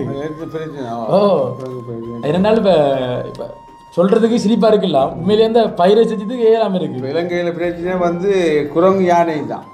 குரங்கு யானை பிரச்சனை கடு பிரச்சனை கிடையாது. காட்டு யானைகளால் மக்கள் தங்களது விவசாயத்தின் மூலம் பெற்றுக்கொண்ட பொருட்களை பாதுகாப்பான முறையில் வீடுகளில் வைக்க முடியாது உள்ளது. இக்காட்டு யானையின் தாக்கத்தினால் கிட்டத்தட்ட 9 உயிர் சேதங்கள் ஏற்பட்டுள்ளன. அந்த இடத்துல மட்டும் ஐயா விவசாய பயிர்களும் பல பயன் தரும் மரங்களும் சேதங்களுக்கு உள்ளாகின என்றும் அத்தோடு இப்பகுதியில் குரங்குகளின் நடமாட்டம் அதிகமாக காணப்படுகின்றது. இதனால் மக்கள் தங்களது பயிற்சிகளை சிறந்த முறையில் செய்வதற்கு முடியாதுள்ளது. இப்பகுதி மக்கள் மிகவும் கவலையுடன் கூறுகின்றனர். அதாவது இந்த பிரச்சனையால் வந்து சரியான ஒரு தங்களோட வாழ்வாரமாக வீட்டு தோட்டம் வெள்ளாமை இதெல்லாம் வந்து மேற்கொள்ள முடியாமல் இருக்குயா. அடுத்து நான் சொன்ன மாதிரி வந்து அந்த குடிநீர் பிரச்சனையா கிட்டத்தட்ட 70 குடும்பங்களுக்கு இது வந்து வழங்கப்படவில்லை. இந்த குடிநீர் வழங்கப்படவில்லைன்னு சரியான ஒரு கவலைக்குரிய விஷயமா இருக்கு. இந்த பைப் லைன் கொடுத்தாருயா. பைப் லைன் கொடுக்கல. கிணறு இல்லை. பிரதேச சபையால் இந்த அடிச்சு கொடுக்கணும். தண்ணி வாழ பிரச்சனையான பகுதியோ அது வராதா? முன்னுக்கு இருக்கு, பின்னுக்கு எல்லா இடத்துலையும் இல்லை. ஒரு சில இடங்கள் இருக்கு, எல்லா இடத்துலையும் இல்லை. அப்போ இந்த பைப் லைன் போகல. பைப் லைன் போகல. அங்கே போகல. அப்போ பவுஸ்டர் ஒன்று அடிச்சா அங்கே தண்ணி அப்படின்னு சொன்னாங்க. பேசுவாங்க. எனவே இந்த மக்களினுடைய இந்த பிரச்சனைக்கு கொஞ்சம் தீர்வு கொஞ்சம் பெற்றுக் கொடுக்கணும். 65 பெண் தலைமைத்துவ குடும்பம் வந்து இருக்கிறாங்க. வாழ்வாதார திட்டங்கள் வரும்போது நாங்கள் அடையாளப்படுத்தி செய்வோம். அந்த எலெக்ஷன் சம்மந்தப்படுத்தி நான் சம்மந்தம் எலெக்ஷன் கூடாகவும் நீங்கள் அந்த வேலையை செய்து கொள்ளலாம். Okay okay. அடுத்து வந்து 70 குடும்பங்களுக்கு அந்த நீர் இல்லையா. அடுத்து வந்து காக்காட்சி வட்டையில் இது இப்போ நாங்கள் சொல்ல போகிறேன். இது ஒரு முக்கியமான பிரச்சனை. இதை கொஞ்சம் செஞ்சு கொடுத்தாலும் அந்த இடத்துல ஒரு பெரிய இதாக இருக்கும். காக்காச்சிவட்டை கிராமத்தின் பிரச்சனைகள். போரதிவுப்பற்று வெள்ளாவளி பிரதேச செயலக பிரிவுக்குட்பட்ட ஒரு கிராமம்தான் இக்காக்காச்சிவட்டை கிராமமாகும். இக்கிராமத்தில் சுமார் 450 குடும்பங்கள் காணப்படுகின்றன. இக்கிராம மக்கள் தமது வாழ்வாதாரமாக விவசாயம், பயிர்ச்செய்கை மற்றும் கால்நடை வளர்ப்பு போன்றவற்றில் ஈடுபடுகின்றன. இக்கிராமம் 5 சிறு பிரிவுகளாக காணப்படுகின்றது. அவை மாவடி முன்மாரி, தாமரைக்கேணி, புலியடி, பம்மியடி, 3 வீட்டுத்தட்டம் போன்றவை ஆகும். இப்பகுதி மக்கள் கடும் சிரமத்தின் மத்தியில் தமது வாழ்வாதாரத்தை மேற்கொள்கின்றனர். அந்த வகையில் காக்காச்சிவட்டை கிராமத்தில் முக்கிய பிரச்சனையாக இருப்பது 3 வருடமாக மட்டக்களப்பு போதனா வைத்தியசாலையில் இருந்து நடமாடும் வைத்திய சேவை இடம்பெற்று வந்ததாகவும், இது வாரத்தில் ஒரு தடவை வருவதாகவும், வீடுகளில் இயலாத நிலையிலுள்ள நோயாளிகளை அவர்களது வீடுகளுக்கு சென்றும் பார்வையிட்டு மருந்து வழங்கியதாகவும், தற்போது கடந்த ஒரு வருடமாக இந்த சேவை நிறுத்தி வைக்கப்பட்டுள்ளதாகவும் மிகவும் கவலையோடு வருத்தத்தோடும் கூறுகின்றார்கள். நல்ல ஒரு பணி. ஏன் இந்த மேடம் டிபார்ட்மெண்ட் நான் ஆஸ்பத்திரி போதுனா வைத்தியசாலை அத்தியட்சியோட சம்பளம் உடனடியாக பேசுவேன். கண்டிப்பாக கட்டாயம் பாராட்டத்தக்க சேவை, போற்றத்தக்க ஒரு சேவை. அதோட நிறுத்தினாங்க கவலைக்குரியது. இது எல்லா கிராமங்களும் செய்யப்படணும். கண்டிப்பாக ஒரு சில இடங்கள் இருக்கு ஐயா, ஒரு சில இடங்கள் இருக்கு. அடுத்த பாருங்க, இந்த நடமாடும் வைத்திய சேவை வருகை தராமையால் இந்த நடமாடும் சேவை, இந்த வைத்திய சேவை இருக்கக்குள்ள ஒரு வீட்டில் ஒரு நோயாளி பிரச்சனைனாலும் அந்த டாக்டர் என்ன செய்வாங்கன்னா வீட்டுக்குள்ளே போயிட்டு அந்த பிரச்சனையை பார்ப்பாங்களாம். இல்லை சீரியஸ் மட்டக்களப்பு போகணும் அவசரமாக போகிறது கொண்டு வேண்டாம், அது அவங்க வர ஆம்புலன்ஸ்லேயே வந்து ஏற்றிட்டு போய் அந்த சேவையை வந்து செய்வாங்களாம். கண்டிப்பாக மக்கள் வந்து சொல்கிறாங்க, எவிடன்ஸாக இருக்குது, மக்கள் வந்து சொல்கிறது எல்லாம். அதில் வந்து முக்கியமாக வந்து இப்போ அதை நிப்பாட்டினத்தால் இப்போ சிலவங்க வந்து இப்போ ஒரு டாக்டர்கிட்ட வந்து அடிக்கடி டேப்லெட் எடுத்துக்கொண்டு இருப்பாங்க. எடுத்துக்கொண்டு தான் அந்த டாக்டர்கிட்ட மருந்து எடுத்து தான் தனக்கு வந்து வருத்தம் போகிற மாதிரி ஃபீலிங் இருப்பாங்க. அதே மாதிரி இது வந்தது பிறகு களுவாஞ்சேரி வைத்தியசாலை இவங்க போகிறதுக்கு கிட்டத்தட்ட 15 கிலோமீட்டர், போயிட்டு வர்றதுக்கு 30 கிலோமீட்டர். இங்கேருந்து போய் அங்கேயும் வைத்தியசாலையை போயிட்டு அங்கே ஒரு மணிக்கணக்கில் காத்திருந்தால் அந்த டேப்லெட்டை வந்து அங்கே எடுத்து வரணும், மருந்து எடுத்து வரணும். ஆனால் இப்படி ஒரு நிலைமை இந்த ஊருக்குள்ளே வரக்குள்ளே வந்து தன்னை வீட்டுக்கே வந்து மருந்தை வழங்கக்குள்ள இது மக்களுக்கான ஒரு நல்ல ஒரு சேவையாக இருந்தது. இது இப்போ இடைநிறுத்தினால மக்கள் இப்போ கவலைப்பட்டு கேட்குறாங்க, எங்களுக்கு வருத்தவங்க சரியா இல்லைன்ற அளவுக்குலாம் கதைக்கிறாங்க ஐயா. அதனால் இப்போ ஒரு ஆதாரமாகவே உங்களுக்கு நான் காட்டுறேன். இதில் சாராம்சம் அந்த ஊரில் போனதுக்கான பொடிகளோடு சேர்ந்து இப்போ ஊருக்குள்ள நாங்கள் இப்போ களத்தரிப்பு மேற்கொள்ளப்புறம் ஒரு நாளில் ஒரு குடும்பத்துக்கு உதவி செய்யற நல்லமா இல்லை ஒரு கிராமத்துக்கு உதவி செய்யற நல்லமா?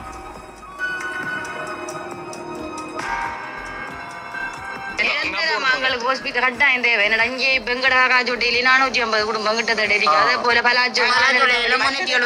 ஹாஸ்பிட்டல் குறிப்பிட்ட போறது பஸ் பிரச்சனை அவங்க கொண்டு போகல.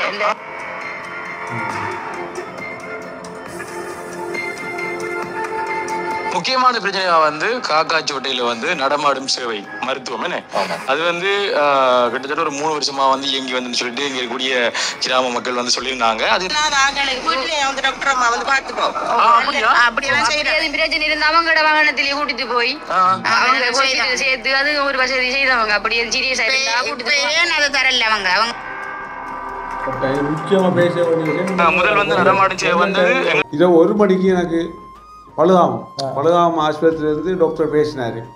அதாவது 4 மணிக்கு பாம்பு கடிச்சாலும் 8 மணிக்கு கொண்டு வந்திருக்காங்க. வேலை களுவாஞ்சியை கொண்டு போகிறதுக்கான எந்த ஏற்பாடுகளும் செய்யப்படாமல் இருக்கிறோடு. அப்போ நான் உடனே அவரை வச்சு போட்டு தொடர்பு கொள்ள வேண்டிய தொடர்பு கொண்டு கடைசியில் நேவி போர்டு அனுப்பி அந்த உடனே அங்கே போனேன். அப்போ இந்த சம்பவத்தை மாவட்ட அபிவிருத்தி கூட்டத்தில் பேசக்குள்ள சுகாதார திணைக்கள அந்த பகுதிக்கு பொறுப்பானால் இப்படி எங்கள் ஆளுநர் செயலாளர் உண்மையிலே எங்களை கோஆப்ரேட் பண்ணுறாரு, இயங்கி கொண்டிருக்காரு என்ற செய்தியை பாராட்டு செய்தியை அந்த கூட்டத்தை தெரிவிச்சாண்டு அங்கே உள்ள ஒரு கூட்டத்தை கலந்து கொண்டால் எனக்கு உடனே அறிவித்தார். எனவே இந்த பணியை நான் கட்டாயம் செய்வேன். சுகாதாரம் அடிப்படையான சேவை. அவர் ருஷை காப்பாற்றுறது தான் நான் போல சொன்னேன். கண்டிப்பாக அந்த செய்தி நான் செய்திருக்கேன். கண்டிப்பாக இது மாதிரி நான் இந்த சம்மந்தப்பட்ட ஆட்களோட இதை கொஞ்சம் முடித்தாங்க கட்டாயம். இப்போ மருத்துவ சேவைன்றது அது ஒரு புனிதமான சேவை, உயிரை காப்பாற்றக்கூடியது. நாங்கள் போனண்டைக்கு நீங்கள் சொன்ன மாட்டேன், நாங்கள் போனண்டைக்கு ஒரு வெளிநாட்டிலேருந்து வந்த ஒரு நபர் வந்து டேப்லெட் போட்டு தற்கொலை பண்ணி இடையில வாகனத்தில் ஏற்றி கொண்டு ஹாஸ்பிட்டல் கொண்டு போக்கலே அவரும் திறந்துட்டார். காரணம் என்ன, தூர இடங்களில் அந்த வைத்தியசாலை வந்து இருப்பது காரணத்தால் இப்படி ஒரு பிரச்சனை. அவங்க சொல்கிறாங்க வந்து ஒரு 10 நிமிஷம் முந்தி கொண்டு வந்து காப்பாற்றிக்கலாம் சொல்லி நாங்கள் போன டைக்குனா நடந்து சம்பவம் அது. இது இந்த வெள்ள டைம் நடந்த சம்பவத்தை உடனே நான் நேவி போட்டை போட்டு மக்கள் வாங்கி கொடுத்து அதை கொண்டு சேர்த்தார். இங்கே இந்த இதை கொஞ்சம் பார்க்கணும். கரெக்டாக நிச்சயமாக உடனடியாக கவனத்தோட வந்து சுகாதார பிரச்சனை அடுத்து சகல வாய்ப்புகளும் வசதி செய்யப்பட்டிருக்கு. இந்த மக்கள் இதை செய்யாடி யார் செய்யற? இங்கே அந்த காலத்துல டாக்டர் தம்பி டாக்டர் மாறினா ஊட்டு வழிய வாரு. இப்போ வார டாக்டர் மாற மாட்டான். என்னன்னா அள்ளிக்கு ஆட்டு. ஓகே, இது வந்து ஒரு முக்கிய பிரச்சனையா. அடுத்து வீட்டை பாருங்க. இது அந்த கிராமத்தில் இருந்த ஒரு வீடு. தெரியும் உங்களுக்கு, ஆட்டினா தெரியும். இல்லை இப்படியான வீட்லேயுமே அங்கே இருக்கிறாங்க, நிரந்தரமாக வீடு கொடுக்கப்படாமலும் இருக்கிறாங்க. அதாவது எப்படின்னு சொன்னால் வீடு தேவையான வீடு இல்லை, வீடு தேவையில்லாத வீடு இருக்கு. காரணம் என்னன்னா முற்றுமுழுதாக முடிக்கப்பட்ட வீட்டில் அங்கே யாரும் இல்லை.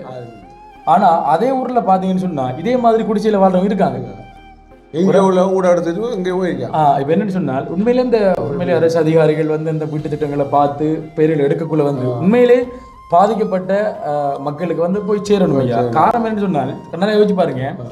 அதே ஊரில் இப்போ எங்களோட ஊர் எடுத்துக்கொண்டால், சும்மா உதாரணம் சொல்கிறேன், எங்கள் ஊரில் ஒரு ஆளுக்கு வந்து 2 வீடு இருக்கிறவங்களுக்கு வந்து ஒரு வீடு கொடுத்துருக்கு. ஆனால் அதே இடத்துல வந்து குடிசையில் கீழே விட மண் தரையில் இருக்கக்கூடிய குடும்பம் இருக்காங்க. ஏன் அந்த குடும்பத்துக்கு வீடு கொடுக்கல கேட்டால் அவர் பதில் சொல்கிறாங்கன்னு சொன்னால் அது உண்மையான இதொன்று. என்னன்னு சொன்னால் இவங்களுக்கு போட்டு கட்ட காசு இல்லை. அதாவது ஏழை குடும்பம், அவங்களுக்கு இப்போ அரைவாசி காசு அரசாங்கம் தரும். அரைவாசி காசை வந்து அவங்க கொடுப்பாங்களாம். அரைவாசி காசு இருந்தால் தான் வீட்டை வந்து முடிக்கலாமா. உண்மையில் வந்து அந்த அரைவாசி காசு கொடுக்குற அளவுக்கு அவர்கிட்ட வந்து அந்த ஒரு காசு இருக்குமென்னு சொன்னால் அவங்க இதை விட ஒரு பாதுகாப்பான ஒரு கொட்டில ஒன்று அமைச்சிருப்பாங்க. அந்த வீடு அவங்களுக்கு தேவையில்லை. ஏன்னாப்பா அது மோட்டிவேட் பண்ணுற மாதிரி இருக்கு. இப்போ ஒரு சிலர் கொடுக்கலாம், ஒரு காசு நிரந்தரமாக வேலைக்கு போகிறவங்கள்ட்ட வந்து சொல்லலாம் நீங்கள் அரைவாசி போட்டு கட்டுங்கன்னு சொல்லிட்டு. ஆனால் ஒன்றுமே இப்போ அன்றைக்குன்னா கூலி வேலைக்கு போனால் தான் சாப்பாடுன்னு சொல்கிறவங்களுக்கு என்னண்டு வீடு கட்டுவாங்க. அப்போ அவங்க காலங்காலமாக வந்து அதே குடிசையெல்லாம் நிற்கப்படுறாங்க. அதனால் இவங்களுக்கு வரக்கூடிய இந்த வீட்டு திட்டங்களும் சரி, இந்த கட்டட மலைசர குடும்பம் சரி, இவங்களுக்கு போனால் சொன்னோன்னே பயப்படுறாங்க. நீங்கள் அரைவாசை போட்டு கட்டுங்க, அரைவாசை நாங்கள் அதை ஆரம்பிச்சு சொன்னோன்னே அவங்க பயந்து முடங்கி போய் கட்டையெல்லாம் இருக்காங்க. அது இதுக்கெல்லாம் ஒரு நிரந்தர முடிவு எடுக்கணும். காரணம் அது அவங்கள்ட்ட பிள்ளையா, அவங்கள்ட்ட காசு இல்லாமல் அவங்களோட பிள்ளையா யோசிச்சு பாருங்க, அவங்களோட வீதி, அவங்களோட சூழ்நிலை. அப்போ அதை கவனத்தை கொண்டு உண்மையிலே இப்படியான ஆட்களுக்கு முழுமையாக அந்த பணத்தை கொடுத்து அந்த வீட்டு திட்டத்தை வந்து செய்து முடிக்கலாம். என்ன பாவம் தானே அவங்க சின்ன வீடு கட்டினா போதும் தானே. அதுதான் தலைக்கு மேலே ஊர் இருந்ததே தானே வாழ்ந்துருவாங்க. அதுதானே. இந்த பாருங்களேன் அப்படி இருக்காங்க பாருங்க. இது பாருங்க தெரியும், கீழே கூட மண் நிலத்தில் இருக்காங்க. ஆனால் அதே ஊரில் வந்து கட்டப்பட்ட வீடெல்லாம் பூட்டப்பட்டு கிடக்கு. எல்லா கிராமம் காணப்படும் இயல்பு நிலை தான். இந்த இயல்பு நிலையும் கொஞ்சம் மாற்றி கண்டிப்பாக ஊர் கொடுக்கும். ஏழைகள் வாழ வரும். ஏழை முக்கியம். உண்மையில வந்து ஏழை எப்பவும் வந்து ஏழையாக தான் இருக்கிறாங்க. ஏழையாக தான் இருக்காங்க. கண்டிப்பாக அதுக்கு ஒரு இருக்கிற உண்மையானது வந்து ஏன் நிம்மதியான உறக்கம். அந்த நித்திரையை கூட தூங்க முடியாத நிலையில் இருப்பாங்க. நாங்கள் எத்தனையோ பாகரைகள்லாம் போய்க்க ஐயா, பாகரைகள் கிட்டத்தட்ட நிறைய வீடுகள் அந்த குடிசை மாதிரி தான் இருக்கு. என்ன காரணம் எங்களுக்கு தெரியல. அது பாகரை போக்குள்ள அந்த பிரச்சனை நான் எடுத்துக்கொண்டு வருவேன். இதில் வந்து வீட்டுக்குரிய இந்த பிரச்சனையை பார்க்கணும் ஐயா. சரி, அடுத்தது வந்து இந்த ரோடு பாருங்க. இது வந்து மழை வெள்ளத்தினால இப்போ வந்து இடிக்கப்பட்டிருக்கு இந்த ரோடு வீதி உண்டு. இது வந்து புளியடி, காக்காச்சிவட்டி புளியடி எனப்படுகின்ற இடத்துல வந்து பிரதான வீதி. இது இப்போ உடைஞ்சி வாகனங்கள் போக முடியாத நிலைமைக்கு, அதாவது ஒரு சைக்கிளும் ஒரு மோட்டர் சைக்கிள் தான் அதில் போகும். இதில் கிட்டத்தட்ட இப்போ கடிதமெல்லாம் கொடுத்துருக்காங்களாம். கடிதத்துக்குரிய எந்த விதமான ரிப்ளையும் வந்து அவங்களுக்கு கிடைக்கலையாமன்னு சொல்லிட்டு அங்கே கூடிய ஆடியன்ஸ் ஒரு ஆள் சொல்லியிருந்தார். இதையும் கொஞ்சம் கவனத்தில் எடுக்கணும். இப்போ பொதுவாக பார்க்கக்கூடிய இப்போ நாங்கள் போன இப்போ கிட்டத்தட்ட 7 கிராமங்கள், என்ன 7 கிராமங்களில் போயிருக்கோம். 7 கிராமங்களே முக்கியமாக இருக்கக்கூடிய பிரச்சனை மெயினாக பார்க்க போனால் இந்த மின் விளக்குகள் இல்லாத பிரச்சனை. அதனால் வந்து இலங்கையில் இப்போ இங்கே மட்டும் இல்லை, இலங்கையில் மட்டக்களப்பு மாவட்டத்தில் போராட்டத்தை மட்டக்களப்பு மாவட்டத்தில் எல்லா கிராமங்களையும் வந்து மின் குமிழ் பிரச்சனைன்னு சொல்கிறாங்க, மின் விளக்கு பிரச்சனை. அதனால் வந்து இருள் சூழ்ந்து காணப்படும். இதனால் வந்து கொள்ளை சம்பவங்கள்லாம் வந்து அது இளவில் காணப்படும். அடுத்து வந்து ஜான பிரச்சனை இருக்கும். அடுத்த வெளியில் வந்து இப்போ நடக்குன்ற தெரியாமல் இருக்கும். வீதி விபத்துகள் வந்து அது நடக்கும். நீங்கள் இந்த பிரச்சனை வரக்கூட இப்போ நான் எல்லாத்தையும் ஒரு மட்டக்களப்பு மாவட்டத்தில் பிரச்சனை தனித்தனி செக்ஷனாக பார்க்கக்குள்ள எனக்கு தோக்கக்கூடிய ஒரு வாய்ப்பு ஒன்று இருக்கு. அதை நிச்சயமாக ஒரு ரிசர்ச் படுத்தி கூட செய்யலாம். எல்லா கிராமங்கள்லையும் காணப்படுற பிரச்சனை தான் நீங்கள் கொண்டு வர கிராமத்தையும் காணப்படும். அதுக்கு சம்மந்தம் பார்ப்போம். கண்டிப்பாக கண்டிப்பாக. அடுத்து அந்த விவேகானந்தபுரத்தில் இருக்கக்கூடிய அந்த கட்டட இதை கொஞ்சம் பார்க்கணும். அந்த பள்ளி பாடசாலையை பார்க்கணும். அடுத்து மெயினாக முக்கியமாக பார்ப்போம். முக்கியமான அந்த நீங்கள் சொன்ன இந்த வைத்திய சேவை வைத்திய சேவை கட்டாயம் போட்டத்தக்க செய்திக்கு அதை நிறுத்தி எங்களுக்கு பஸ் வார சிலவு அதோட பிரச்சனை. அடுத்ததையா இப்போ ஒரு காய்ச்சல் டைமில் இப்போ காய்ச்சல் ஒன்றிக்கிற டைமில் ஒரு வயசான அம்மாவும் ஒரு வயசான ஐயாவும் இருக்கக்குள்ள அவ வந்து நடந்து போயிட்டு பஸ் ஏறதுக்கு அங்கே போகணும் ஐயா, அங்கே போயிட்டு அப்புறம் ஹாஸ்பிட்டலில் போயிட்டு வரணும், இடையில எதுவும் நடக்கலாம். அப்படி இருக்குள்ள காய்ச்சல் டைமில் அந்த வரக்குள்ள மருந்து எடுத்தாங்கன்னா சொல்கிறாங்க 1 மாதத்துக்குரிய மருந்துங்களை தருவாங்கண்டு. அது குறிப்பாக நாங்கள் இந்த பிரச்சனையில் இப்போ எங்கள் மாவட்ட அபிவிருத்தி கூட்டம் நடக்கக்கூட இந்த பிரச்சனையை நான் தொகுத்து கொடுப்பேன் எங்கள் கவர்னருக்கு. கண்டிப்பாக கவர்னர் அந்த கூட்டத்தை கலந்து சொல்லுவார். அப்போ நான் இதெல்லாம் தொகுத்து கொடுத்த பிரச்சனையை பற்றி நாங்கள் ஆராயலாம். அப்போ இல்லை அதிகாரி நாங்கள் வந்துட்டு நிச்சயமாக கண்டிப்பாக உங்களுக்கு நான் எல்லா எவிடன்ஸும் இதில் போட்டோ வந்து ஆட் பண்ணியிருக்கேன். வீடியோ வந்து எங்கள்ட வாய்ஸ் பண்ணிச்சேன் யூடியூப் எடுத்துட்டு வந்து முழுமையாக இருக்குது, தன்னுடையாக இருக்குது. இப்போ இதில் நான் வாசிக்கல காரணம் என்றால் வாசிக்கிற விட இதில் இருக்கிற பிரச்சனை சொன்னால் செய்யணும். இரண்டால் இப்போ இப்படி இந்த பிரச்சனை இல்லையா, முக்கியமாக வந்து தண்ணி பிரச்சனை, குடிநீர் பிரச்சனை கொஞ்சம் பார்த்துக்கணும். குடிநீர் பிரச்சனை இது எல்லா இடங்கள்லையும் இருக்கு ஐயா. ஆனால் எல்லா இடங்களும் இருக்குன்றது நம்ம வாய் மூலமாக சொல்றதை விட ஒரு காணொலி மூலமாக, அதாவது இப்போ நான் இப்போ விவேகானந்தபுரத்தில் ஒரு பாடசாலை ஒன்று கட்டுப்பட்டு கிடக்கு 7 வருஷமான சொல்லக்குள்ள நீங்கள் கட் பண்ணலாம் பார்ப்பீங்க. அப்துல்லா ஐயா வந்து அவர் கட் பண்ணி அப்படி தான் கிடக்க முடியும் சொல்லிட்டு அது ஒரு காணொலியுடைய காட்டக்குள்ள இடிஞ்சிருக்கு, இது வந்து ஒரு கோடல் மாடலில் கட்டிருக்காங்கன்ற மொழி விவரங்களுக்கு தெரியும். அதில் நிறைய அதிகாரிகள் பார்த்துருப்பாங்க ஐயா. அந்த இப்போ நான் போட்ட வீடியோவில் பார்த்துருப்பாங்க. அப்போ உண்மையிலேயே மக்களோட பிரச்சனை வந்து கூட பஸ்ஸை விட்டு இறங்கிக்குள்ள ஒரு கடையில் இருக்கிற ஒரு நபர் உங்களை பார்த்தேன் ஐயா, நிறைய பேசுறீங்க, வேலையில் செய்கிறீங்க, உங்களோட யூடியூப்பை தான் பற்றி என்ன சொல்கிறாரு. அவர் நல்ல ஃபுல்லாக கஷ்டப்பட ஃபுல்லாக அவர் சொல்கிறாரு. மற்ற டவுனை சேர்ந்த ஒரு ஆள் தான். எனவேயா இந்த பிரச்சனையில் 3 ஊரில் இருக்கிற இந்த பிரச்சனை நான் தாரம். அடுத்து வந்து ஏற்கனவே நாங்கள் 4 ஊரில் இருக்கிற இந்த பிரச்சனைகள் நாங்கள் தந்திருந்தோம். கண்டிப்பாக இப்போ அதாவது நாங்கள் எதிர்பார்க்குற விஷயம் என்னென்றால் இது வெறுமனே நான் உங்கள்கிட்ட கொடுத்து கொண்டு மட்டும் இருக்கக்கூடாது, செயற்பாடு நீங்களும் எங்களை திருப்பி தரணும். அதுக்கு ஒரு நாளைக்கு நாம் ஒரு ப்ரோக்ராம் செய்வோம். வார வருஷத்துக்கு அந்த ப்ரோக்ராம் கட்டாயம் செய்வோமா? கண்டிப்பாக உங்களுக்கு தாரவே நான் செய்வேன். கண்டிப்பாக நாங்கள் இப்போ எங்களால் முடிஞ்ச சப்போர்ட் நாங்கள் செய்வோம் ஐயா. அதுக்குரிய நாங்கள் ரெஜிஸ்டர் பண்ணுறதுக்கு நாங்கள் பயின்று கொண்டு இருக்கோம், வேலை திட்டங்கள் எடுத்திருக்கோம். யோசித்தவில்லை என்னென்னா மக்கள் பாவம் ஏன்னா நேரடியாக போய் பார்க்கக்கூட எனக்கு விளங்குது. உண்மையிலே நீங்களே இப்போ நாங்கள் போன இடத்துல சந்தேகமாக இருந்தால் நீங்களும் அதிகாரிகள் அனுப்பி பார்க்கலாம், பார்வையிடலாம். நாங்கள் சொன்ன பிரச்சனை மெய்யா இதான். நான் பொய் சொல்ல வேண்டிய அவசியம் இல்லை தானே. அவங்க என்னதுக்கு போய் சொல்கிறீங்க? அதானே உழைக்கா போகிறீங்க. இப்படி செய்கிறதே பெரிய பணி. அரச சம்பளத்தில் இருக்காங்களே செய்யாத பணி. சரி, இப்போ நேற்று கூட எங்களோட கூட்டத்தை மக்களுக்காக வேண்டிய வேலையை செய்யுங்க. கண்டிப்பாக அதை நாங்கள் எங்கள் அரசாங்கத்தை கொள்கையாக தான் நாங்கள் நிச்சயமாக அதை செயற்படுத்துவோம். நான் பார்த்துனா கண்டிப்பாக நேற்று வந்து இப்போ 2 அதாவது அரசாங்க அதிபர்கள் வந்து ஒன்றிச்சு மதிப்புக்குரிய ஜனாதிபதி அவர்கள் வந்து ஒரு மீட்டிங் கொண்டு வச்சவர். அதில் வந்து அதாவது பேசியிருந்தார் கிளீன் ஸ்ரீலங்கா. அதில் கூடிய விஷயம் இப்போ நிறைய அதிகாரிகள் வந்து தேவையில்லாமலாம் இருக்கிறாங்க இல்லைங்கதா. அதாவது சம்பளம் கொடுவெழுது, சம்பளத்துக்குரிய வேலைகள் வந்து நடக்கலன்னு அவர் ஓப்பனாக வந்து சொல்றாரு. போங்க. அதாவது எந்தெந்த அமைப்புகள், எந்தெந்த அதிகாரிகள் தேவையோ, எந்தெந்த அந்த குழுவல் தேவையோ அது வந்து இருக்கட்டும், தேவையில்லாத வந்து நீக்கப்படட்டும், புதுசாக கொண்டு வருவோம்னு சொல்லி சொல்றாரு. அது வரக்கூடிய விஷயம். காரணம் என்னன்னு சொன்னால் உண்மையில வந்து அதிகாரிகள் என்பவர்கள் வந்து அவங்க வந்து இப்போ அதிகாரிகளுக்காக மக்கள் இல்லை, மக்களுக்காக தான் அதிகாரிகளுக்காக என்று விளங்கி கொள்ளணும். ஏன்னா இப்போ நிறைய இடத்துல நீங்கள் பார்த்துட்டு நீங்களும் சில ஆரம்ப காலங்களில் நீங்கள் அனுபவப்பட்டிருப்பீர்கள். அது இதுக்கெல்லாம் வரமுந்தி நீங்கள் அனுபவப்பட்டிருப்பீர்கள். ஒரு அதிகாரிகிட்ட நம்ம போனோம்னு சொன்னால் வந்து இப்போ அவங்க தெரிஞ்ச ஒரு அதிகாரி இருந்தால் அவர் சொன்ன மாதிரி ஜனாதிபதி சொன்ன மாதிரி இப்போ போலீஸ் ஸ்டேஷன் போனாலோ இல்லை வந்து ஒரு போனால் தெரிஞ்ச ஆள் இதுக்காக பார்த்து தான் போகிறேன். இப்போ அந்த நாங்கள் மாற்றவே எல்லாம் டிஜிட்டலைஸ் பண்ண போகிறோம்.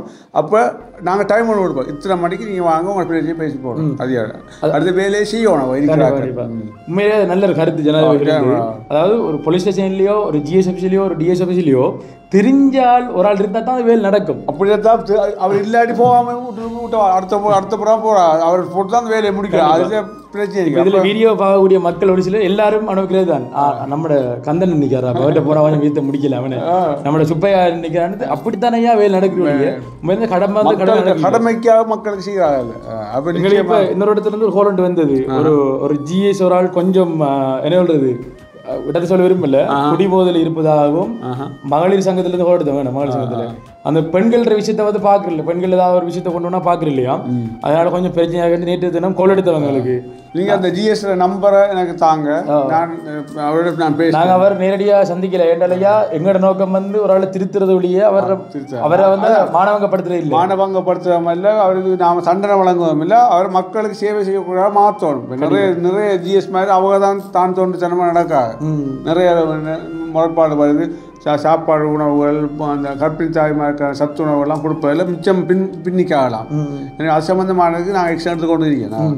நானும் ஐயா இப்போ அந்த நிவாரணம் கொடுத்த நான் இப்போ டிஎஸ் ஆஃபீஸரோட சேர்ந்து கொடுத்த நான் அந்த டைமில் நான் அவங்களோட சேர்ந்து பயணிக்குள்ள ஒரு விஷயம் மட்டும் எனக்கு விளங்குனது என்னன்னு சொன்னால் இப்போ ஜிஎஸ் ஆக்களை சந்திச்சு அவங்களோட சேர்ந்து வேலையை முன்னம் அப்படின்னு சொன்னால் வந்து இப்போ மக்கள் சொல்லக்கூடிய கருத்து ஜிஎஸ் வந்து ஆக்கள் பார்த்து அந்த பொருட்களை கொடுக்குற என்ற ஒரு கதையும் சொன்னாங்க.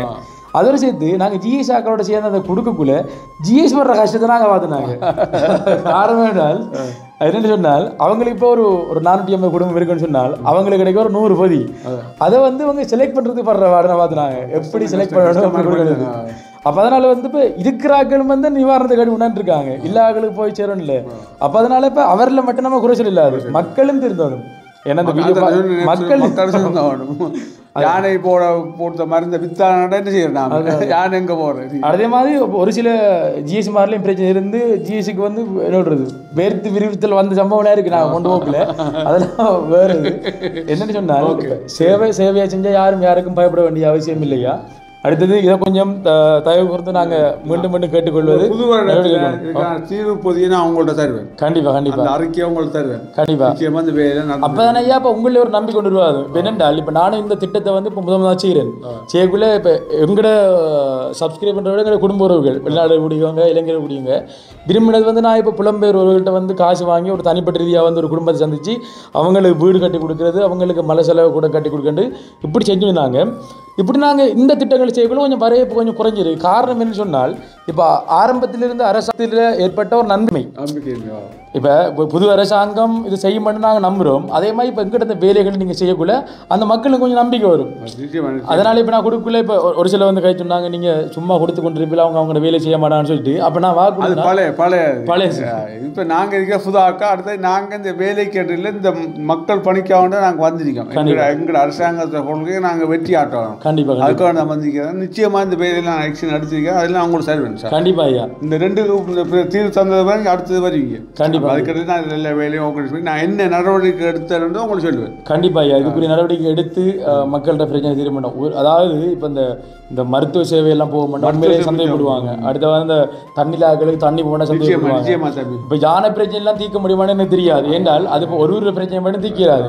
இப்போ யானை பிரச்சனை மட்டும் இந்த காட்ட வேண்டிய பகுதியில் வந்து யானை வெளி போட்டால் மட்டும் தான் கொஞ்சமாக தீர்க்கலாம். இப்போ யானை வெளி போட்டால் ஐயா யானை கட்டைக்கு மேலே மரத்துக்கு போட்டது மரத்துக்கு மேலே எட்டி கிடந்தது. இல்லை யானை வந்து ஒவ்வொரு வருடமும் பிரயாணம் செய்யுது. ஒரு வருஷம் 2 தரம் போவார்.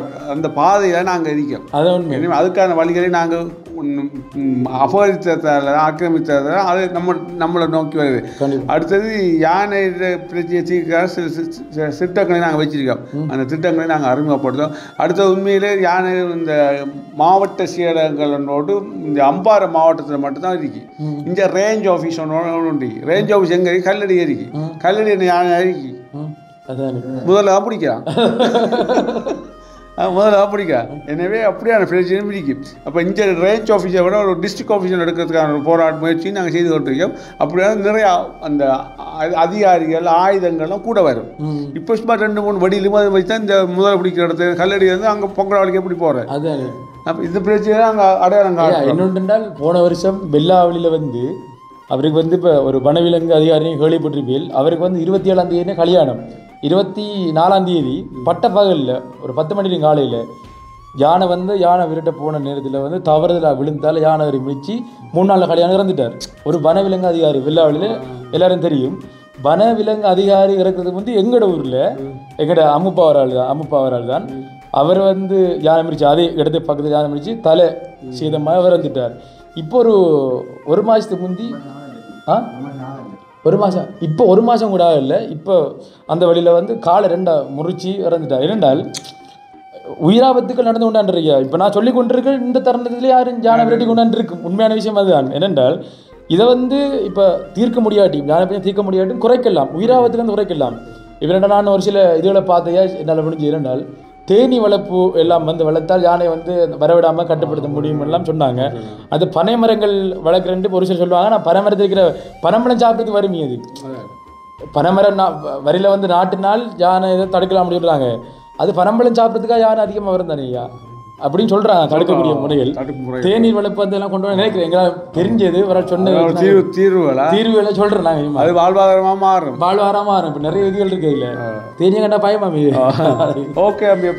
ஓகே, அப்போ அந்த வேலை வந்து சந்தோஷம். நீங்களும் எங்களோட சேர்ந்து பயணிக்கிறதுக்கு இப்போ 7 கிராமங்கள்ட்ட பிரச்சனை கொண்டு வந்துருக்கு. கிராமங்கள் தீர்வு கூட நான் வார வருஷம் புது வருஷத்துக்கு தருவேண்ணா. புது வருஷத்தில் வந்து ஐயா தருவேன்னு சொல்லிட்டு ஒரு வாக்கு ஒன்று தந்திருக்கேன். அந்த வேலை சந்தோஷம் ஐயா, நன்றி. அப்போ நாங்கள் வலிக்கிறோம்.